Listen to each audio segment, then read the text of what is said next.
ihe mmiri na-ezo eto nnukwu mmiri na-eto kpatakpatakpata ọkụkọ kwenye kpatakpatakpata mgbe ọ na-achụ ọsọ na ihe dị mkpa ka ya na-achụ ihe dị anyị mkpa ka anyị na-achụ ọgọ Ohamadike na-achụ ya nọ anyị nwa na-achụ onye amaghị ihe ọmarụ na onye nwunye nọtatara anyị ikpeazụ n'ọya ka ya mere Chineke pụrụ ebe ihe niile mere n'anyị ihe isere mmadụ ịtọ na ịnọ nọ na-ayọ ya ayọ n'ihi na anụ ya Adazi-Enu niile nọ ebe a na-ayọ maka nwa mere n'anyị ihe ada amaghị ụzọ n'oge ka imere ọka imeri ya imegoro anyị nọ ya Adazi-Enu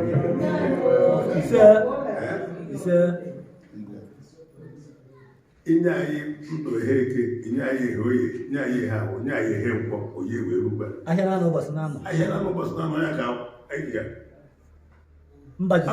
mgbadoruo nyareruo ma akọrọgwu nyareruo Ohamadike ka anyị na-ayọ chukwu onye welite vootu ya tụrụ ya na-asị ọsị nọ ebe eburu anyị na-akpọ onye ru ọsị oyi jere kotụọrụ onye bụ uche gị onye bụ uche anyị onye bụ uche m ka unu ji atụ ya ekwuru ya mbọsị Adazi na-atọ nọ ewere ya na-akpọ ya na-akọ m akụkọ atọ n'ụlọ a wee kwue Chineke were ebere n'afọ maka ozi anyị gọzie ọjị n'ụwa ka anyị taa ya ka ọ zụọ ya arụ na mkpụrụ obi Kraịst onye nwe anyị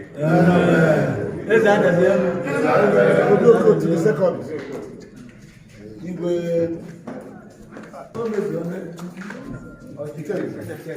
Ohamadike Igwe Adazi-Enu nnukwu ego ezigbo mmadụ ana m ekele gị na-ekele Uweze na asị m na mmezi gbanatalata Igwe akwado ha akwado mana asa m na-abịa isi akakarịsị mgbanata ọ ekele ka m ga-ekelezi gị Igwe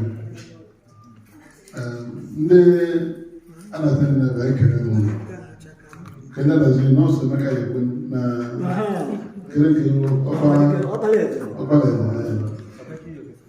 biko Igwe anyị sị ka ekele gị were ndị na-abịa na civic center ndị maka ọrụ ka nwa na elekshọn dị na Satọde ka a na-eme n'olugoro ka na-ọpụtakwa ndị Adazi-Enu ya ọma ka ha kwado Labour Party na Satọde Peter Obi for president Ohamadike for senate those of them will be elected House of Rep 11th March akwado Nkechi for House of Assembly all na ka ya wala azọ na Labour Party na constituency ya Peter Obi n'ụtụtụ mụ na-eso onye n'ọka eke ọka gaa na ọkwa helikọpta nama debe Kwara steeti ọfa abịarịta ọzọ wepụta ọdụwazi na aka bido iji n'oge tata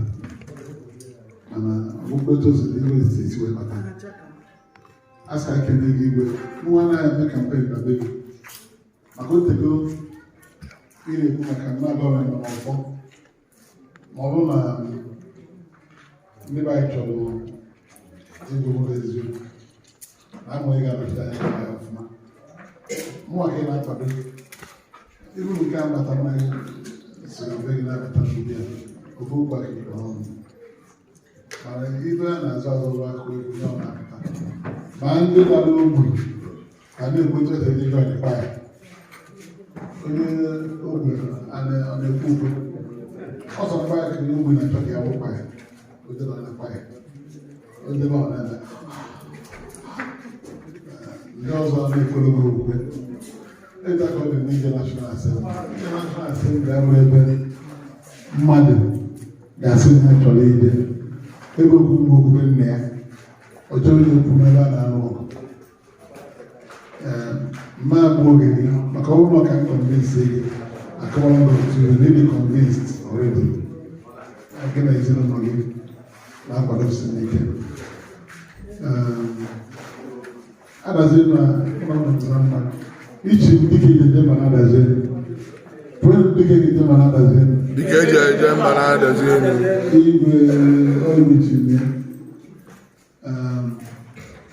Okpalaechelu Amone got been Senate for 1 year and 5 months. Pavilion Civic Center Mole. One was Roma Adazi-Enu at my university. I graduated. I come over no possibility to them from a call me. And then even if you were not a problem, Okotu Palace. Ọ dịghị mma na mmụọ ma n'ime obi.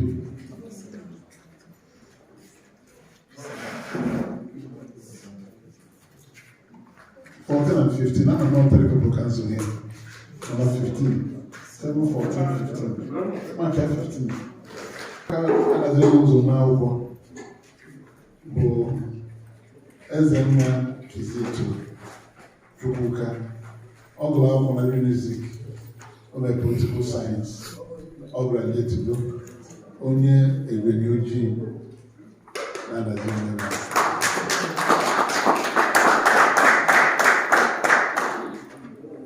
Onye nke ọsọ Joseph Emeka Ezekwem, ọ mere civil engineering na Federal Polytechnic Oko, ọ graduate onye Egweni ojii. Onye nke ịtọ Paul Okochukwu Okeke, ọ gụrụ na IMT Enugu, mere civil engineering, ọ graduate onye Akwankwo Adazi-Enu. Almost 1 month, only in scholarship na 2018. Onwe nke nye scholarship before 2018. Mgbe m bịara na Adazi-Enu. Ọrụ ụlọ. Modern. Wevure bịa. Ndị na-eche ese na ọgbarịka. Akele ije, ọsọ mere na ụlọ ya na-azụ ya. Mkpọrọ ya zụọ ya, ọ kwere n'etu ya bụ civil engineer ahụ dịka okwu. Ọ bụ civil engineer kịta. So n'igwe na ọ bụghị university ahụ gị, anaghị eche n'uche. Ọ bụrụ na ọsọ gị ga-enye balọtụ maka ịtụọ vootu na Adazi-Enu. Ị mara vootu a nke gị na nwunye gị agaghị ọgụgụ Labour Party. Mana ebe a na-ekwu ka atụkọta ya ọnụ, Peter kwuru ya n'ọka tata ụtụtụ.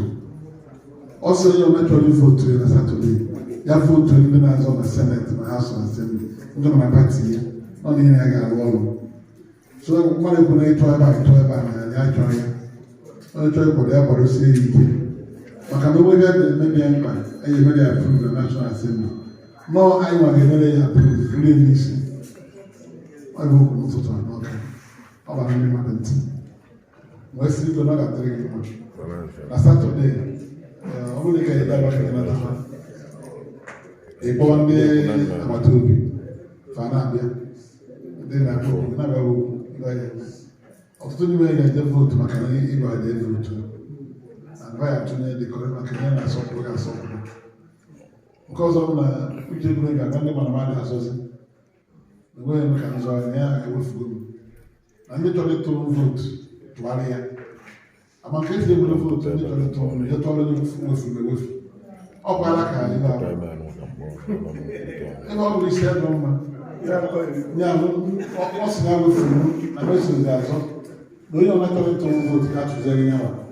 Ya ndị agha na-akwado ịtụrụ na enwe anyị n'owefuru. Ebe ọrụ nke oriko na akọrọ. Na ndị ọrụ azọ dị elekshọn. Ya na echi na nwanne echi. Court of Appeal ga-enye judgment n'ọka.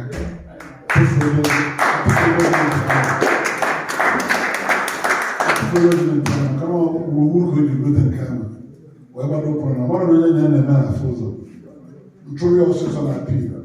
Even though the appeal ya last 3 months, when I concluded I went to 2 weeks, a prayer on 15th of February.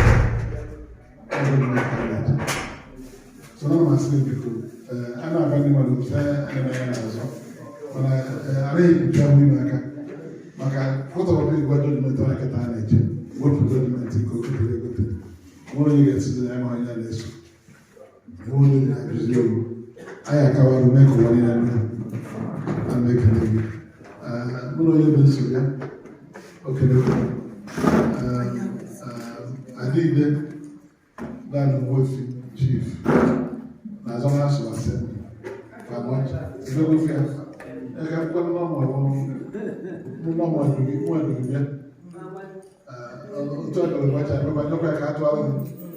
I told people we are Central 11th of March.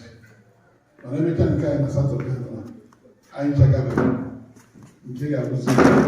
Everybody do see about why I'm not. I don't know I will see the government. When I saw about the Igwe they can't come. Only for the I'm a monitor of the land. All the talk about me. And I check it. I don't know if I can really see you.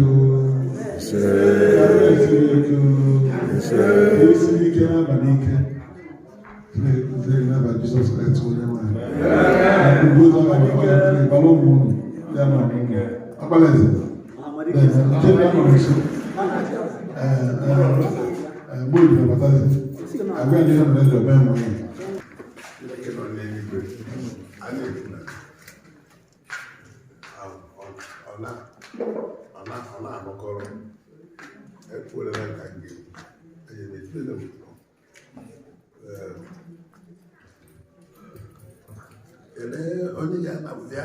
Palace Secretary. Palace Secretary.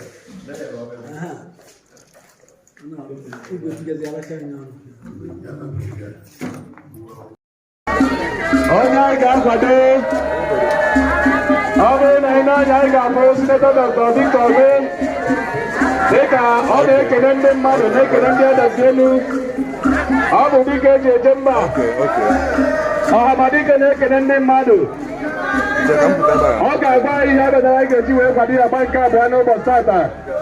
They can out your mother child with a chimney. I saw Ohamadike now.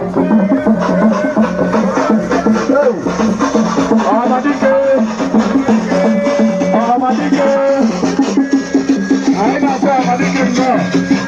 Ohamadike. I take it now.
Okay, boy, as Adazi-Enu.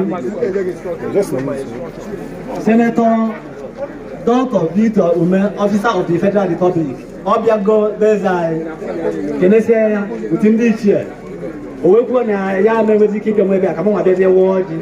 Wegwa junu ifoku. Eza aisi kambagodunu Law Victor Umeh, also Officer of the Federal Republic. Aga atola oko. Oji anji n'aka. Ana m akpọkọ enu na-akpọkọ ana na-akpọkọ ndị nọ na mmiri ka ha bịanye aka na vootu a ga-atụ ka ọ bụrụ ihe adabara anyị maka na ihe onye ọbụla chọrọ na Anambra Central bụ Dr Victor Umeh, Officer of the Federal Republic ka ọ gaba biko Labour Party ka onye ọbụla ga-atụ ha ncha niile throughout from top to bottom wee na-ayọ Chineke ka o tinyere anyị aka n'ije a wee na-ayọkwa Chineke n'ojije Dr Victor Umeh, Officer of the Federal Republic ma ojije ma ọnụnụ ya na ọya na-aga were were. Dr Victor Umeh bụ onye ụwa maara nke o jere eje Adazi-Enu ritara uru, Anaocha Central ritakwara uru, na-ayọkwa na nke ọya ejekwa aya erite ụlọ karịsịa etu agụzi Igbo siri bụrụ klọta ka ọ ya bụ win nke a Adazi-Enu abụrụ klọta ọjị a n'ogbe ka anyị taa ya n'ibe n'ibe. Nna ya anyị ga-atata ọjị ogologo ndụ, ahụ isi ike, amamihe a ga-eji na-eso ndị nke ụwa tata ya na Dr Victor Umeh, Officer of the Federal Republic, na onye ga-abụ Senator Anambra Central 2023 in Jesus' name.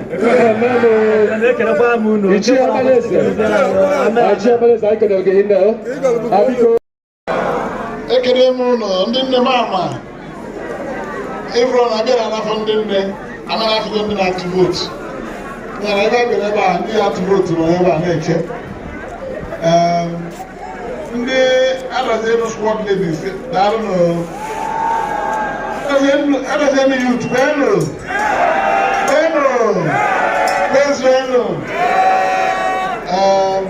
ndị ichie Okpalaechelu ana m ekele gị na-ekele Very Reverend Father FC Wosu ụlọ na-edebe anya bụzi ọgụgụ fada okenye mana ọ ka na-aga emere onwe ihe ọ na-eke at 84 years ọ ka dị stronger than some of us. Mana ana m ekele gị ka m bịara eji m pati ọfụ wee bịa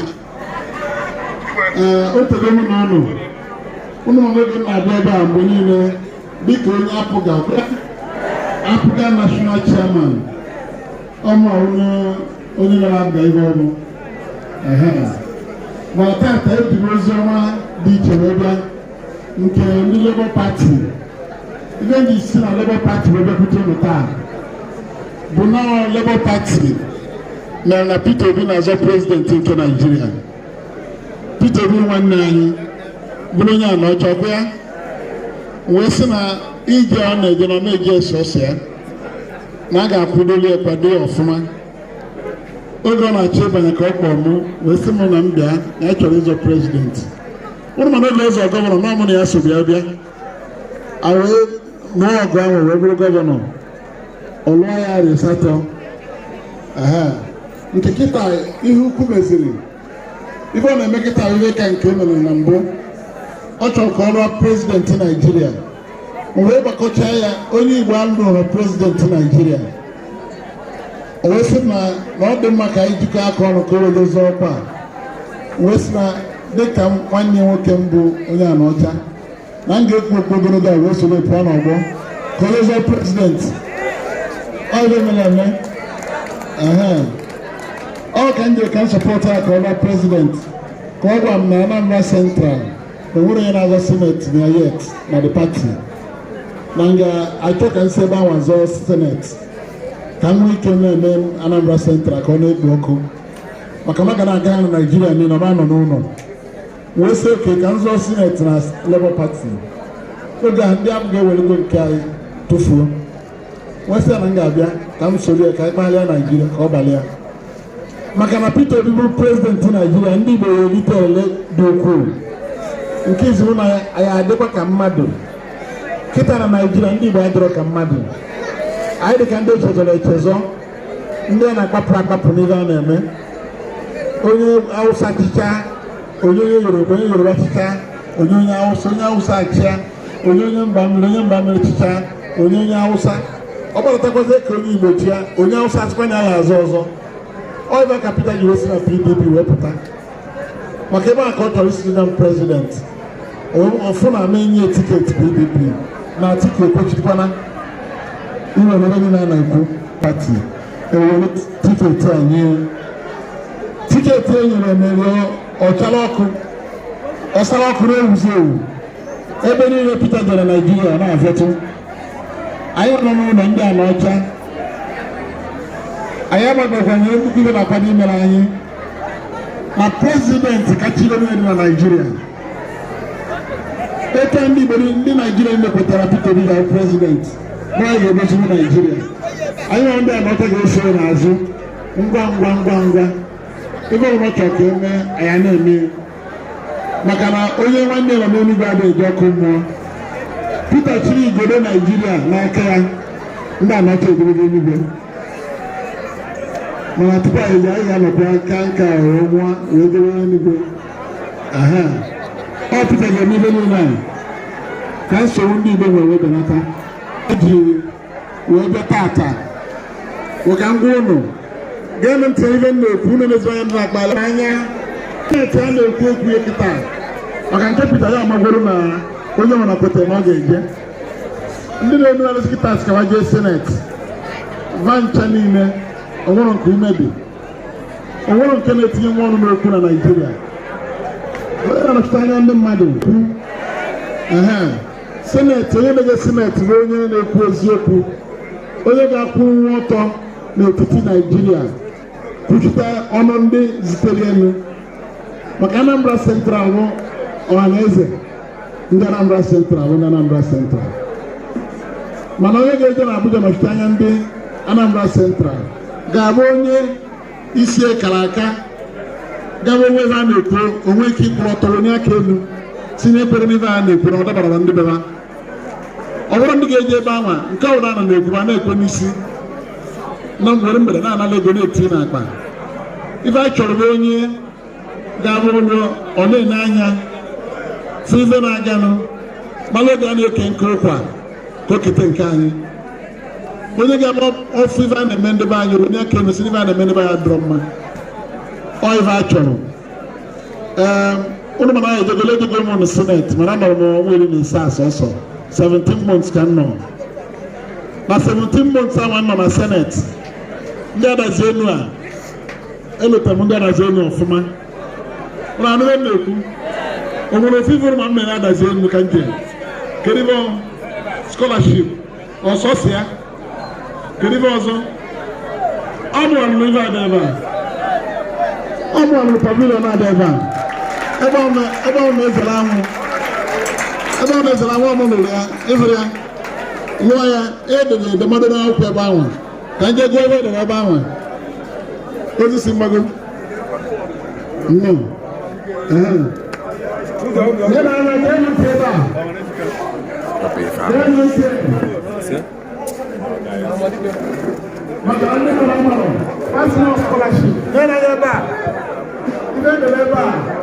Federal Government of Nigeria, National Director of Employment, Constituency Project, Pavilion, attracted by Senator Dr Victor Umeh OFR, Ohamadike Ndigbo,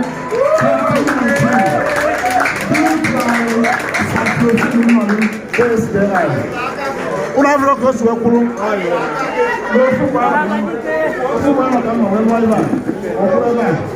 Na 2018 Kanyere Maka Mmadi 76 scholarship na Anambra Central. 76. When the election Adazi-Enu, every 10 per local government. Adazi-Enu with 2 extra slots or the 3. Makala number 7 Adazi-Enu. Labour Enu. What local order? Bullion we put Nimeka no buy can kata. We bully put we say Keroya was Adazi-Enu. Then I go civil engineering school. Come on, he was going to go when your scholarship was coming.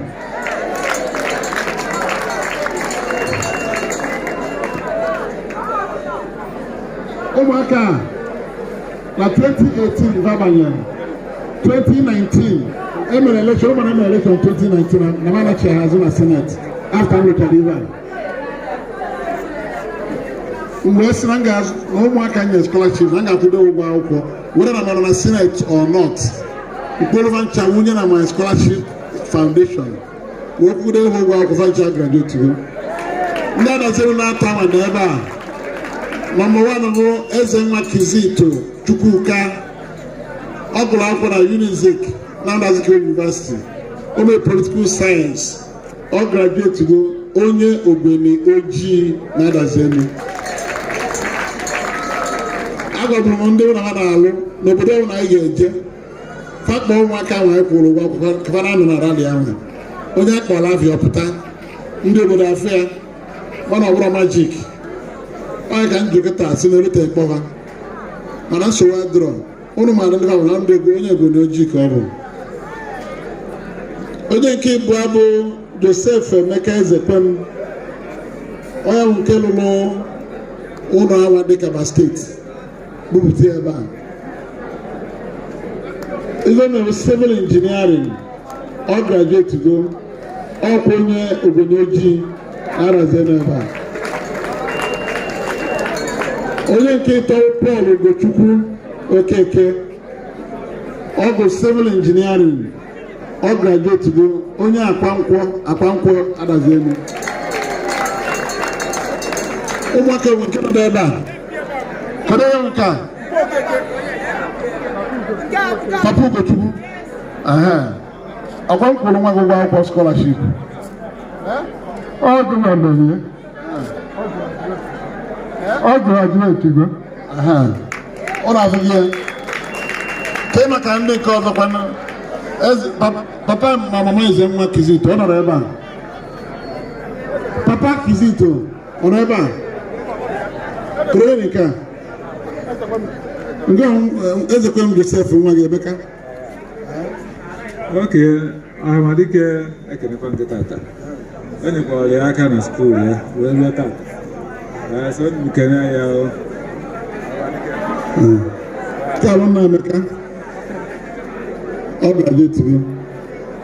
so neither I know me that I fear. On Sunday, then I'll go to Ndigbo over. I'm a big teacher. If a pavilion in 1 year, 3 graduates, Adazi-Enu. 3 graduates have empowerment in the youth. In the youth, Adazi-Enu, empowerment, Abro, Igwe Mother Kada, motorcycle, Iblo Ebunya, Mokroga. It's not Ecuadorian Nando. Over the Zoku. Oh, we go by Yaris, motorcycle, Lecasia.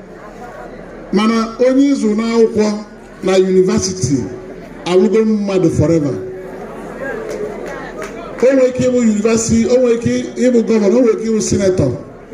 Maka graduate alụgo onye tozuru etozu ịchụwa aka n'ụwa n'ụwa. Nke gụrụ na Kizito gụrụ na Unizik, o mere political science. Onye ma ife ya ahụ, o nwere ike ọ bụrụ ya bụ president of Nigeria. Ọ ya empowerment na-eme. As government carried 350 na university. I started this in 2007. Now Sunday man scholarship. So can I really waste time here? ọ ndị emere ife a na-eme ịbụrụ ndị a billboard ba dị ebe a nke onye nke a nọ ebe a kịta ọ nọ na National House of Representatives eke ego gbara ọkpụrụkpụ ekenye ha ya omechi ọnụ nwe ife okwu wesikwa ka ya jee ọzọ kere ebe uche egwuregwu bọọdụ dị ịma anyị na-azọ nkwụ azọ ọ dị ebe a ebe onye ọdịna nkwụ onye ndozi Ohamadike na Peter Obi ebe ebe ime anya ebe ahụ ife esejara foto dị ebe ahụ ma ife eji akwọ ọka ọ wee ji mee mpaghara ka o se foto ọ ga-ese foto tụkọ ebe ahụ o tinyesi na ya na-arụ ọrụ ife arụ ọrụ ka ọ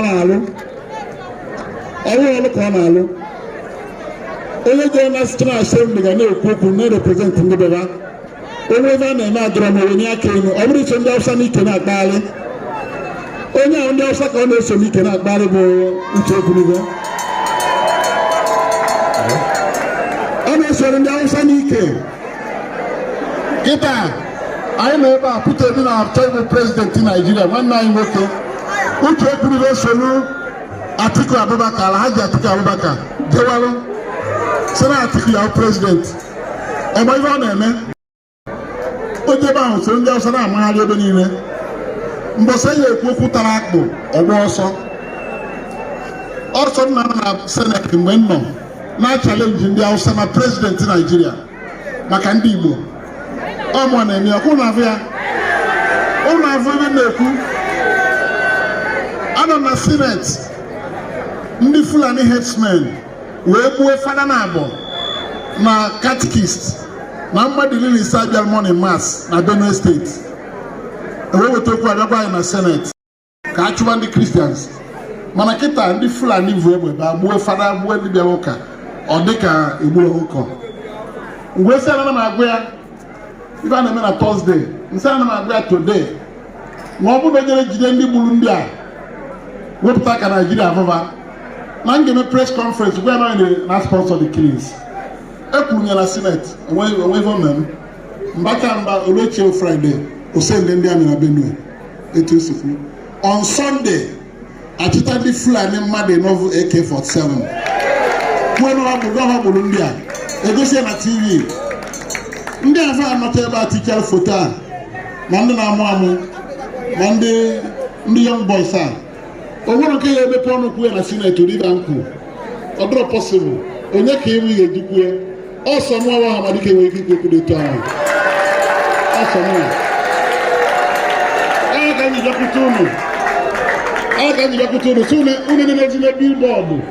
unu na-enezine billboard ha ma posta ha na-ama ebe niile ma ndị enweghị ife na-represent onwere ife nwere ike ịgwa mmadụ ka gwazienụ nke ikpeazụ wetachie ibe m mụkwara nne o ibe m kwuru ndị Igbo erika na seneti ọ bụ na vigilante ka dị ebe a chọrọ imechi vigilante na Naijiria ọ m kwuru mee ya opose sizarapụ nke ndị Anambra na ama ndị fabụ nọ ndị House of Assembly creative and onye isi retired commissioner of police na m emechi nke Anambra and ebe niile a na ndị be anyị si ya ebuchiala egbeva ọve mba Buhari be IG of police buchikọ egbe ndị be anyị buchi eto ndị be anyị ọ ka vigilante jide ebe a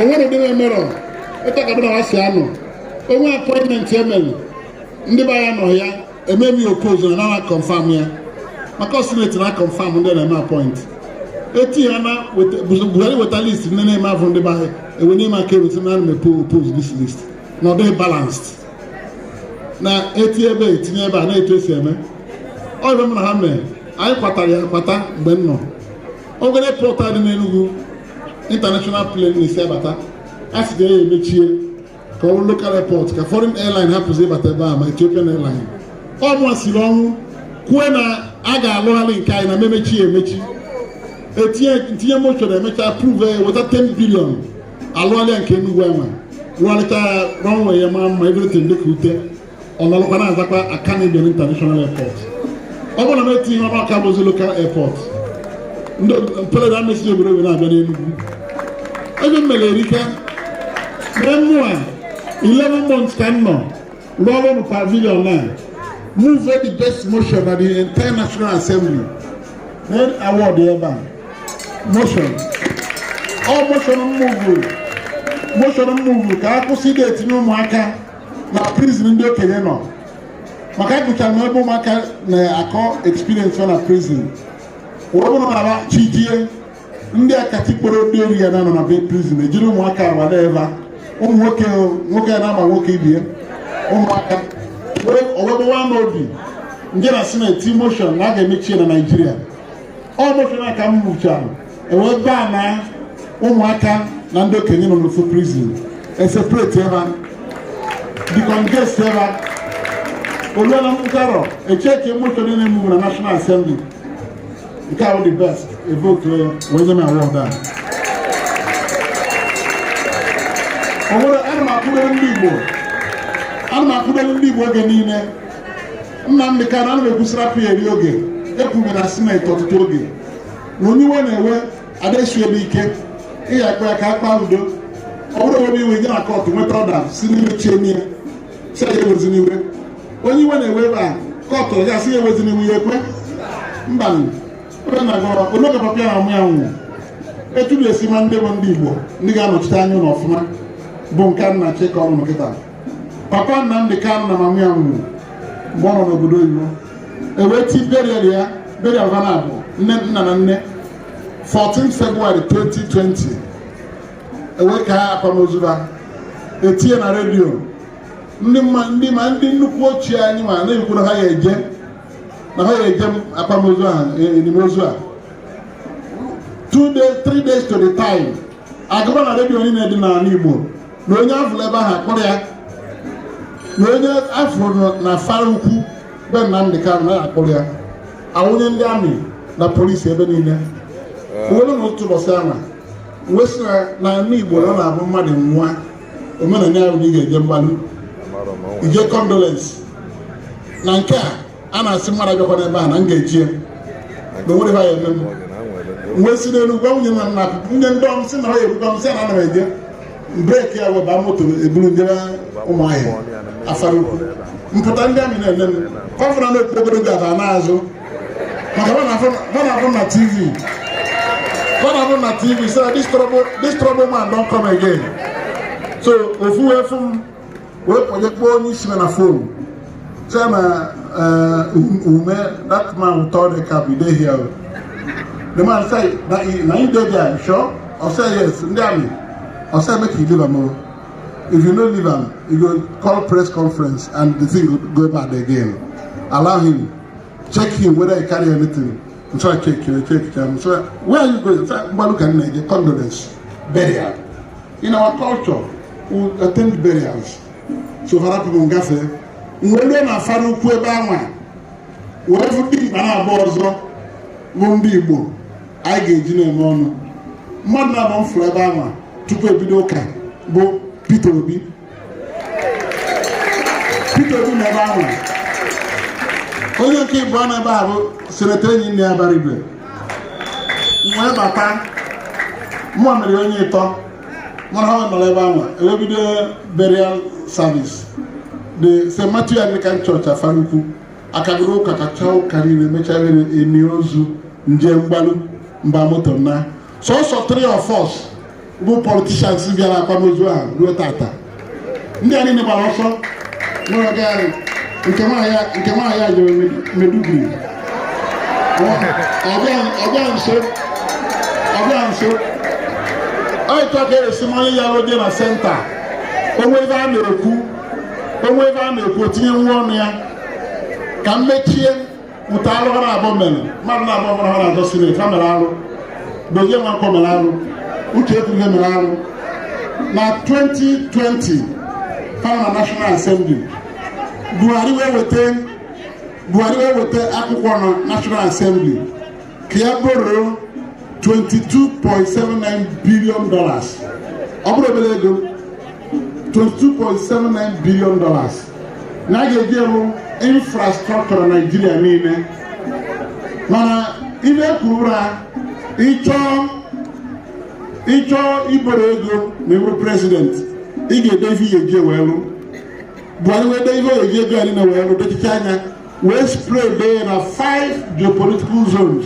Over one project in the southeast anya, not one, not even $1.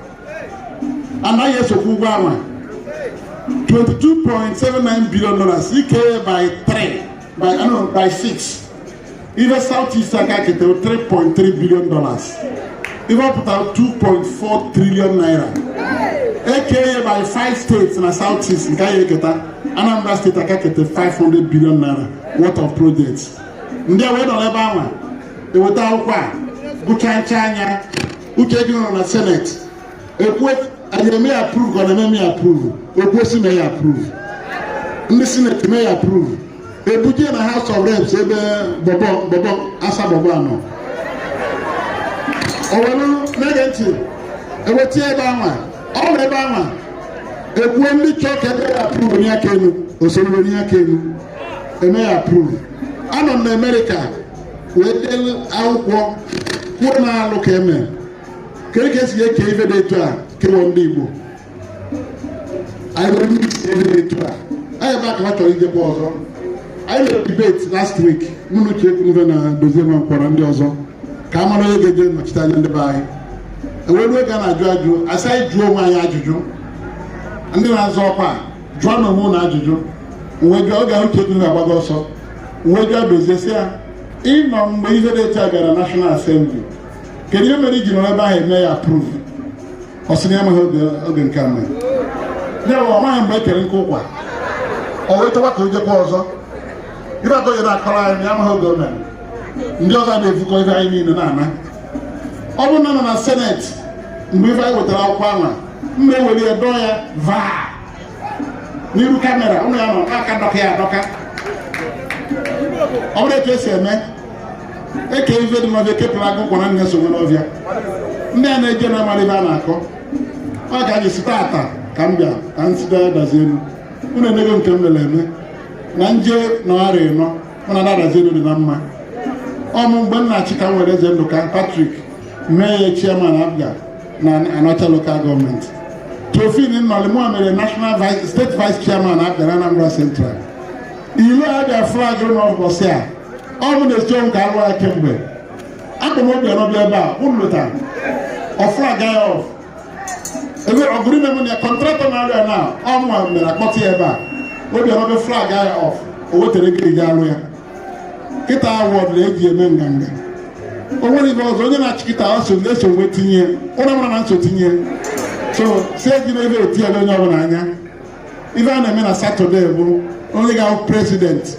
Now you have a senator, my House of Rep. President, one other president.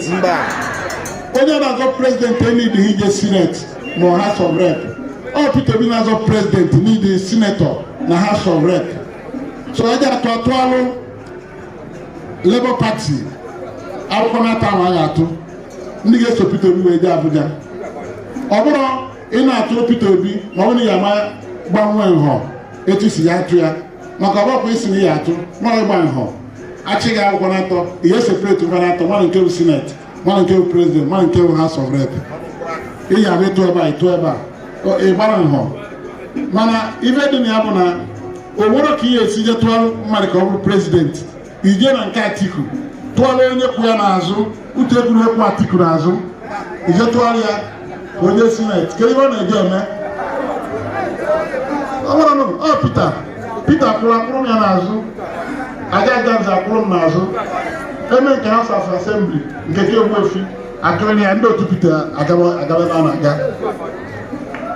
ọ ịba na-agba ụlọ Semix kwanye ọfụma agara confuse ụlọ enyi na akwụkwọ na-atọ ama wụ na-atụkpọ ya ebe esere mmadụ ịtọ mụ na Peter nọ n'Ọka n'ụtụtụ a o si Lagos bịa anyị jee Eke Ọka wee gagharịa ọlịgo n'elu moto wee gwa ndị Anambra State si na onye ọbụla na-asọpọtụ ya ka ọ bụrụ prezidenti Nigeria na ya bụ the best candidate and na onye na-atụrụ ya nọ ga-atụrụ ndị na-azọ Senate na House of Rep na pati ya na ndị ya na ha ga-alụ ọrụ onwe ebe a chọrọ ime o wege akwụkwọ ebe ahụ na anyị ma ga-emere ya approve ọ bụrụ ndị aso ndị Hausa ata ndị ga-eso Atiku Abubakar ilu Adamawa ihe ọzọ ya anụdị na ha jebere Chad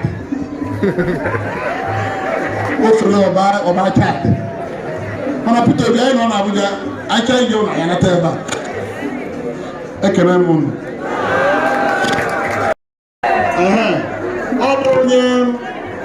Ọ bụ onye Nneni wee na-ekwu ya PG ndị Adazi-Enu.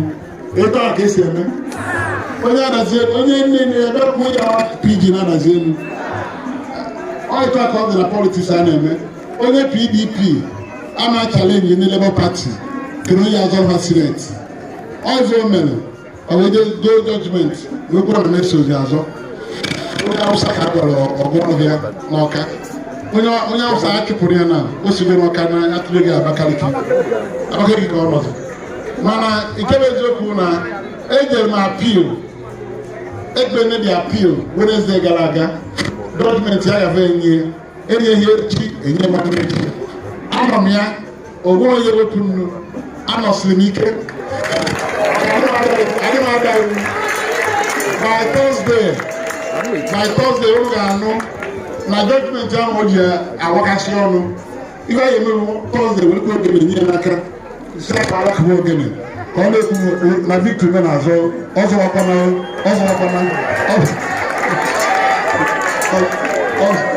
Victor Umeh azọwakwana. Anyị enye ogene ọ ya akụ ya abịa niile o jere kwuo na mesozi azọ, a ga-akpa ya ogene o akụ ya n'abịa niile na-ekwu na nso azọ. Maka na judgment na nwetara ihe ego ọ danarị million na na-echezi ka agụọ ya ya na nwanne echi nke ebe so kwadosiwe m ike on Saturday na atụkpọ ebe niile Labour Party ebe sere mmadụ ụtọ Everyone na-ekwu great Nigeria, make it happen now. Time to respect people's power. The end of corruption in Nigeria. Take back your OBIdient revolution. Even in the also Labour Party can be very hard now. Peter the president, you know how they now so I'm making no. Can't know Kai Wegaba.